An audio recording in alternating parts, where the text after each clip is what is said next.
বলছে যে এরকম আল্লাহ তাআলা বলতেছে যে দুনিয়ার সৌন্দর্য, নারী, ধন সম্পদ, সন্তান সন্ততি এগুলো দিয়ে আল্লাহ আহ, মোহ করে রাখে। এখান থেকে মানে এটাতেই তাদের আবার ক্ষতির কারণ হবে। তো সেই যদি হয় তাহলে এই যে নারী যে লোভ ছিল তাদের, অতর্কিত হামলা করে সকল যুদ্ধবন্দী নাম দিয়ে তাদেরকে ভোগ করত, তাদেরকে বিক্রি করত। তারপরে দাসীর কোনো কোটা নাই, আর বউ তো 4টা এট এ টাইম ছাইড়া দিলে আবার করতে পারে। নবীর তো নিজেরই 13টা ছিল, তো আর দাসী বান্দি সব তো ছিলই। তো এই যে বলল যে দুনিয়া ধ্বংসের কারণে এই যে এই নারীর লোভ, নারীর প্রতি, এটা তাহলে তো ওনারা নবী এবং তার খলিফারা, তার সাহাবীরা তো নারীর মধ্যেই ডুবেছিল। আবার উম, পরকালে আল্লাহ মানে আহ, লোভ দেখাইছে হুরিদের, মানে তাদের বক্ষ কেমন হবে এটা সেটা জঘন্য কথাবার্তা, আর 72 করে দিবে। তো এই যে নারীর প্রতি তাদের যে লোভ দুনিয়া এবং পরকালে, তারপরেও কেমন করে বলে আল্লাহ নবীকে যে এরকম দুনিয়ার ধ্বংসের হলো এই নারীর প্রতি লোভ থাকলে। তাহলে তো দেখতেছি যে সেই ধ্বংসের মধ্যে নবী, তার সাহাবী, তার খলিফারা সবাই ডুবেছিল।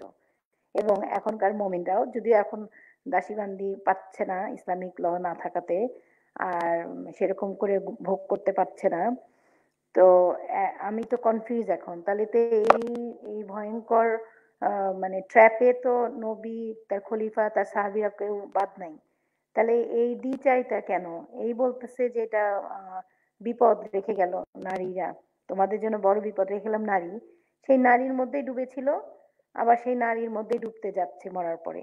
তাতে আমি তো বুঝলাম না। আপনি মমিন সরকার ভাই, আপনি তো মমিন, আপনি একটু বলেন তো দর্শককে এই 2 নম্বরই কথা বলার মানে কি।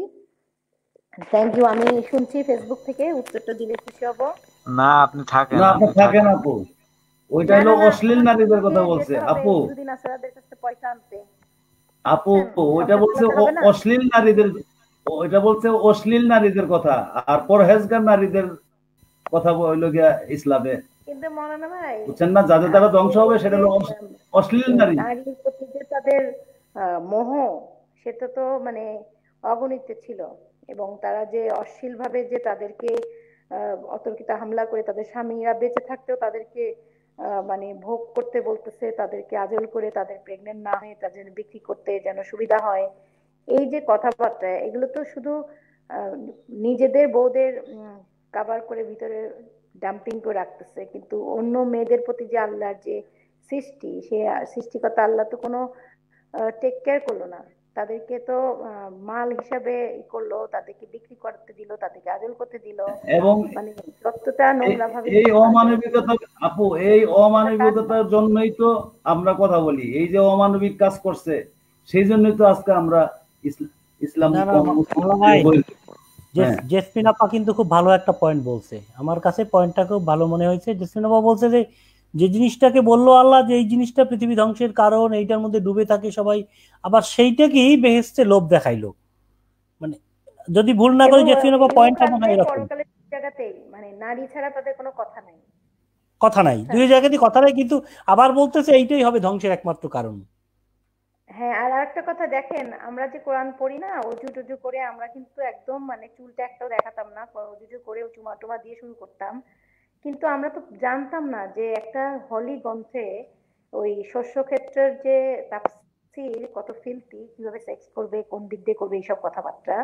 মরা লাশকে সামনে রেখে আমরা কিন্তু পুরা কোরআন খতম দেই।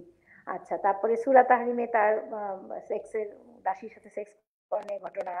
তারপরে আপনার এই যে এই ইসের যে বলতেছে যে কিভাবে কি করতে হবে। তারপরে আপনার সূরা নাবা 78 সূরা 33-এর আয়াতে পুরা আল্লাহ তাআলা হুরিদের ব্রেস্টটা বড় হবে, ফুলানো হবে, উঁচা হবে, এই ধরনের কথাবার্তা কেউ অস্বীকার করতে পারবে না।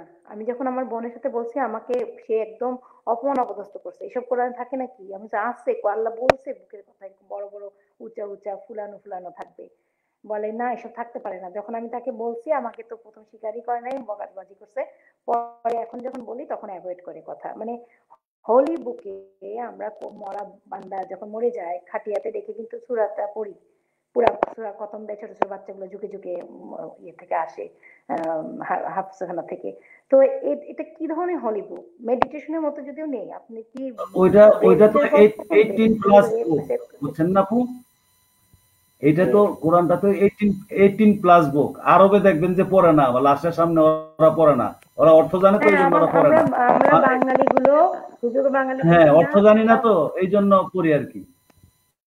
এটা তো 18 প্লাস বুক, এখানে সেক্স নারী ছাড়া মদ ছাড়ার কোনো কথা আছে? এই বুক ঢাক। তো আমি একদিন দুষ্টামি করে আমার বোনকে বলতে, এই বুক নিয়ে তোরা তো লজ্জা পাস কেন, অন্য ঢাক অন্য ঢাক। আল্লাহ তাআলা তো কোরআনের মধ্যে এরকম ব্রেস্টের কথা বলছে, উচ্চা কাব, উচ্চা, তারপরে ফুলানো, খাড়া খাড়া। আল্লাহ তাআলা তো হুরিদের বুকের কথা বলছে, আল্লাহ তো লজ্জা পায় না, তাহলে আমাদেরকে তোর বুক ঢাকতে বলিস কেন? অন্য ঠিক কর, অন্য ঠিক কর। অন্য তো কাপড়ের উপরে আর রাখুন না, আল্লাহ তো বুকের কথা বলতেছে সারাক্ষণ। তারপরে সূরা বাকারা যে যে শস্য ক্ষেত্র, ওটাতে কোন কোন পোজে করবে, কোথা দিয়ে দিবে, এইসব কামাসূত্র আর কি, বুঝছেন? তো এইসব কথাগুলো তো কোনো ই নাই আপু, এই জন্য তো আমি এটাকে 18 প্লাস বই বলি।